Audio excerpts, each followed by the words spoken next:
फूल न कोई रौनक, उस पे कांटों की जहालत नहीं देखी जाती। हमने खोली थी इसी बाग में अपनी आंखें, हमसे इस बाग की हालत नहीं देखी जाती। पूरब का ऑक्सफोर्ड इलाहाबाद विश्वविद्यालय, जिसके सीनेट हॉल में खड़े होकर के कभी कैफी आजमी ने कहा था कोई तो सूद चुकाए, कोई तो जिम्मा ले, उस इंकलाब का जो आज तक उधार सा है, उसी विश्वविद्यालय का कैंपस आज पुलिस के बूटों की धमक से रौंदा जा रहा है। 400% छात्रों की फीस बढ़ा दी गई है। ग्रेजुएशन की फीस 975 रुपए से बढ़ा करके 3,900 रुपए कर दी गई है। पोस्ट ग्रेजुएशन की फीस 1,375 रुपए से बढ़ा करके 4,651 रुपए कर दी गई है। हॉस्टल की फीस 15,000 से बढ़ा करके 45,000 कर दी गई है। छात्र पिछले 90 दिन से आमरण अनशन कर रहे हैं। जिस विश्वविद्यालय ने इस देश को पंडित मोतीलाल नेहरू दिया, पंडित मदन मोहन मालवीय दिया, डॉक्टर जाकिर हुसैन दिया, शंकर दयाल शर्मा दिया, विश्वनाथ प्रताप सिंह दिया, चंद्रशेखर दिया, महादेवी वर्मा दिया, अर्जुन सिंह दिया, फिराक गोरखपुरी दिया, उसे हम क्या दे रहे हैं? सरकार ने कह दिया कि फंड कम है, छात्रों से वसूली करके खर्चे पूरे करो।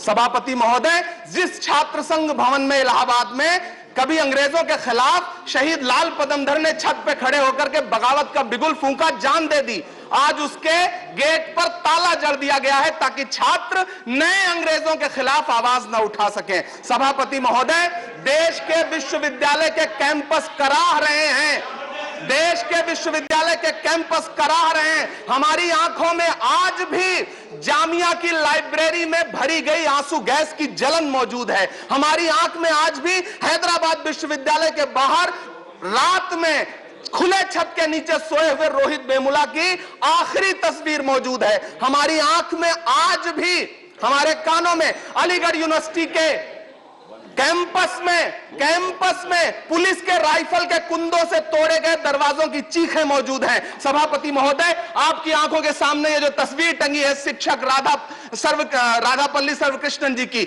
ये आपसे कह रही है कि देश के कैंपस बचाइए। जेएनयू से नजीब 6 साल से गायब है, उसकी मां की रोते रोते आंखें सूख गई हैं, दिल्ली चुप है। मैं आपसे यह कहना चाहता हूं कि मौलाना आजाद नेशनल फेलोशिप बंद कर दी गई है। सभापति महोदय, मुझे सुनना पड़ेगा आपको, इस देश के प्रधानमंत्री को, गृह मंत्री को, एक छात्र को सुनना पड़ेगा। मैं आपसे आखिर में यह बात कह रहा हूं कि देश के कैंपस बचाइए। हुकूमत चुप है, हुकूमत की चुप्पी खतरनाक है। फीस वृद्धि वापस ली जाए, मौलाना आजाद फेलोशिप बहाल की जाए, छात्रों का उत्पीड़न बंद किया जाए। हम इस सदन में आपके सामने सबकी फरियाद लेकर खड़े हैं।